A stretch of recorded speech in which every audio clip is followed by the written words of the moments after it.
Hello and welcome to FinextraTV. I'm Alex Lippic and you join us here at MONEY2020 in Amsterdam. And I am delighted to be joined on the sofa by Amanda Gourbault of CompoSecure. Amanda, thank you so much for joining us today. Thank you, Alex. Great to be with you. Excellent. Now, Amanda, tell me, let's start by setting the scene. What are you most looking forward to at this year's event? Well, I'm Chief Revenue Officer at CompoSecure and we're world leader in metal payment cards. So of course, I'm really interested in seeing the excitement around metal. We're best known for probably manufacturing the Amex cards or Chase, or here making a big buzz actually, the Trade Republic Mirror cards. So I'm excited about the buzz. Sure. And then the other thing that's really intriguing me is the number of discussions that there are around AI, and I think it's really important that the industry needs to be looking at that and understanding what security threats it's actually going to pose and how it could potentially also be part of the solution. So yeah, AI, as you say, huge topic, lots of people talking about it at the event, especially this year. Another topic I'd love to bring to the table is credit and debit cards. Now historically and today we've always considered them purely for payment purposes. Do you see this potentially changing in the future, Amanda? Yeah, no, I absolutely do. I mean, we fundamentally believe that they can provide a solution for the industry, for the issuer, and for the end user. You see, in my role, I see financial institutions all over the world, but the problems that are being faced are the same. Sure. You know, we're going to hit $35 billion of credit card fraud this year. Okay. If you look at account takeover fraud alone, it's going to hit 17 billion next year. And yet we're still asking people to use username and password. And yet we know that username and password, or password compromise, is the main reason for account takeover fraud. 80% of account takeover fraud comes from compromised passwords.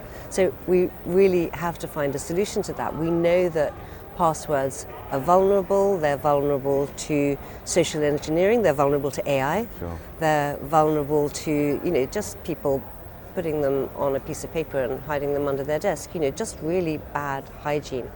And a lot of issuers will add an OTP, a one-time password, to increase the security. Yeah. The problem is they're vulnerable too. I was in India just a few weeks ago, and in India, one-time passwords are used all the time. But what they're finding is that there are man-in-the-middle attacks. There are screens being cloned so that people can intercept the one-time password, or SIM swapping, which also reveals the vulnerability of one-time password. And so the Reserve Bank of India, but also other regulatory bodies throughout the world are really urging issuers to find a different solution from one-time password. And that is what we provide with Arculus Authenticate. Exactly what you're saying, turning the card, which everybody has in their wallet, into a security token. So not some different sort of USB token that frankly nobody's going to use, but the card that you do use. And here, by simply tapping the card to your phone, you can authenticate you are you. You tap the card to your phone and you get rid of the need for username and password. You tap the card to your phone and you authenticate yourself when you're performing any really meaningful transaction with your bank account, like, making a bank transfer, logging in, changing your address, changing your phone number, sensitive things that you can tap your card to your phone and prove that you are you. And it's simple and it's secure, and it could be a real game changer for the industry. You've addressed and mentioned a lot of challenges there and how important it is to identify those and obviously find the best solution as well. What about specifically, you've touched on the consumers, but what about the needs of the end consumers? What about those? Yeah, I think we look at it from an industry perspective, but then the consumer is actually the key to all of this, because without consumer adoption, you're not going to get the value. And for the consumer to adopt, it needs to be simple and it needs to be secure. They need to see the value themselves. So as a consumer, I really can see the value because I don't have to worry about knowing my password anymore. I don't have to worry about, leaving the website I'm on to go into my emails to find my one-time password, to go back and, I don't have to worry about all that faff. I don't have to worry about my account being compromised. I can authenticate myself to a call center. Instead of giving my mother's maiden name and, I don't know, my favorite teacher at school, I can simply tap my card to my phone and I can authenticate that I am me. So for me, it's one tap, total security. I am delighted, it's easy, and I will adopt it. So we've talked about the industry, we've talked about the end user, but it's also really important for the issuer that the card can do so much more. And it's funny because I was in Dubai just a few weeks ago, and one of our customers there was saying, I really love the new metal designs that you've created for us, but we're just wondering, can a card do more? So exactly the question that you're asking me today, Alex, can a card do more?